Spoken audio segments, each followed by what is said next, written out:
ठाणे महानगरपालिका निवडणुकीच्या अनुषंगाने शिवसेना यांनी आपला वचननामा जाहीर केला होता। या जाहीरनाम्यात टाटा कॅन्सर हॉस्पिटल तसेच कासारवडवली खाडी किनारी 50 एकर क्षेत्रामध्ये आयफेल टॉवरच्या धर्तीवरती 260 मीटर उंच शहरातील मोबाईल टॉवर कंपन्या आणि बड्या विकासकांकडून मालमत्ता कराची कोट्यावधींची थकबाकी वसूल करण्यात प्रशासन अपयशी ठरत असताना दुसरीकडे सर्वसामान्य ठाणेकरांवरती 12% करवाढ केली जात आहे। त्यामुळे आधी थकबाकी वसूल करा आणि अकार्यक्षम अधिकारी कर्मचाऱ्यांवरती कारवाई करा अशी मागणी आमदार संजय केळकर यांनी केली आहे। जनसेवकाचा जनसंवाद या कार्यक्रमात माध्यमांशी बोलताना आमदार संजय केळकर यांनी मालमत्ता कर वाढवण्याच्या भूमिकेला विरोध केला। महापालिका प्रशासन 10 वर्षांनी करवाढ करत असल्याचं म्हणत असले तरी यंदा होणारी करवाढ ही तिसऱ्यांदा होत आहे। मिळालेल्या माहितीनुसार महापालिकेच्या वैधानिक लेख परीक्षणामध्ये 2018 मध्ये 176 कोटी रुपयांची थकबाकी असून आतापर्यंत 600 कोटीहून जास्त थकबाकी असल्याचा अंदाज आहे।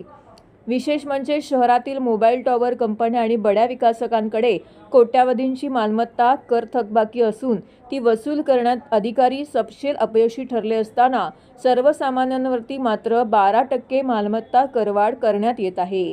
हा सर्वसामान्य करदात्यांवरती अन्याय असून आधी थकबाकी वसूल करा आणि अकार्यक्षम अधिकाऱ्यांवरती कारवाई करा अशी मागणी आयुक्तांकडे केल्याची माहिती केळकर यांनी माध्यमांशी बोलताना दिली आहे। खोपट येथे भाजप कार्यालयात झालेल्या जनसेवकाचा जनसंवाद या कार्यक्रमामध्ये हाजुरी येथील SRA प्रकल्पाचे विकासक उपस्थित होते। रहिवाशांची भाडी थकवण्यात येऊन त्यांना घरे मिळत नसल्याच्या तक्रारी रहिवाशांनी केल्यात। याबाबत केळकर यांनी पाठपुरावा केल्यानंतर विकासकांनी रहिवाशांच्या इमारतींचे बांधकाम चालू असून लवकर घरे देण्यात येतील असे कबूल केले। तसेच रहिवाशांना भाडी देण्यास सुरुवात केल्याचंही विकासकांनी स्पष्ट केले। त्यामुळे हा प्रकल्प मार्गी लागल्याचे चित्र दिसत आहे।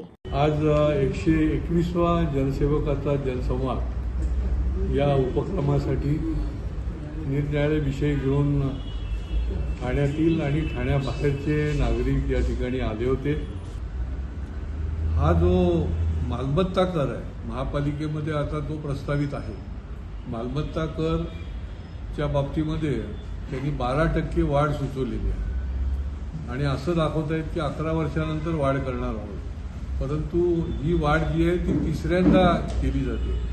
माझा बेसिक प्रश्न आहे महापालिकेला, आता तुम्ही वाढ करायला निघालेत परंतु ते अयोग्यच आहे।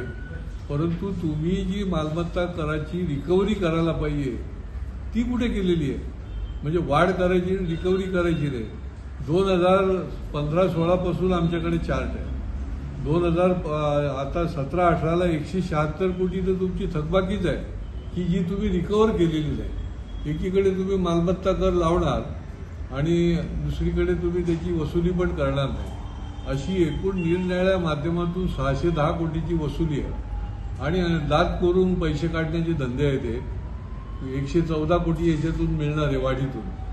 इथून अजून निरनिराळ्या ठिकाणी जी काही वाढ केली जाते त्याच्यामुळे माझी मागणी आहे की आधीची वसुली करा। आता त्या ठिकाणी आम्ही ज्या वेळेला ऑडिट डिपार्टमेंटला फोन केला, एक इंटरनल ऑडिट होतं आणि दुसरं महापालिकेचं स्टॅच्युटरी ऑडिट होतं। या स्टॅच्युटरी ऑडिटच्या माध्यमातून मला असं निदर्शनास आलं आहे की 2018पर्यंतच झालेलं आहे, त्याच्यानंतर स्टॅच्युटरी ऑडिट झालेलं नाही आणि 2018पर्यंतचीच ही संख्या जी आहे ती 176 कोटी जी आहे ती मालमत्ता कर अजून तुम्ही 2018ला वसूल केला नव्हता।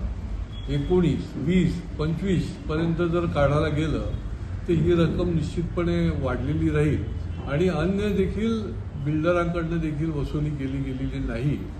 आणि अशी एकूण काही तर तुमच्या या टॉवर जे आहे हे टॉवर उभारलेले आहेत, मोठ्या मोठ्या कंपन्यांकडनं महापालिकेने वसुली केलेली नाही आणि त्याच्यामुळे हा जो काही एक भाग आहे की बिल्डरकडून वसुली करायची नाही आणि सामान्य आमचा जो झोपडपट्टीधारक आहे, सामान्य रहिवासी आहे, त्याच्याकरता तुम्ही मालमत्ता करत वाढ करत राहायची, निरनिराळ्या करामध्ये वाढ करत राहायची आणि त्याच्यामुळे ही देखील वसुली करा आणि जे त्याच्यामध्ये अकार्यक्षम असतील त्यांच्यावर देखील कारवाई करा।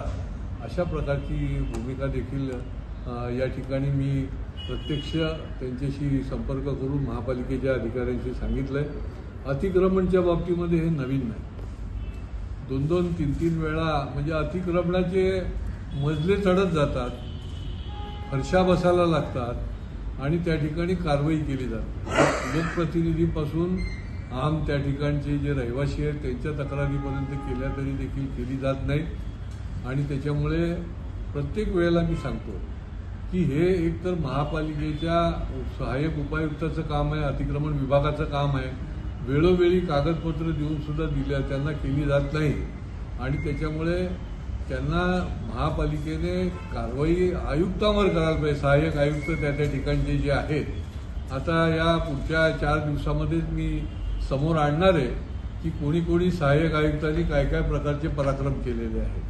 कागदोपत्री आम्ही समोर आणणार आहोत आणि त्यांच्यावर ही कारवाई झालीच पाहिजे अशा प्रकारचा देखील आग्रह करणार आहोत.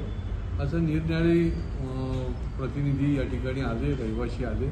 पुढच्या काळामध्ये देखील जे न्याय्य आणि त्यांचं हक्काचं जे आहे, त्यांच्यावर अन्याय झालेला आहे त्याचं निवारण करण्याचं काम जे आहे ते आम्ही पुढच्या काळामध्ये पाठपुरावा करून करत राहणार.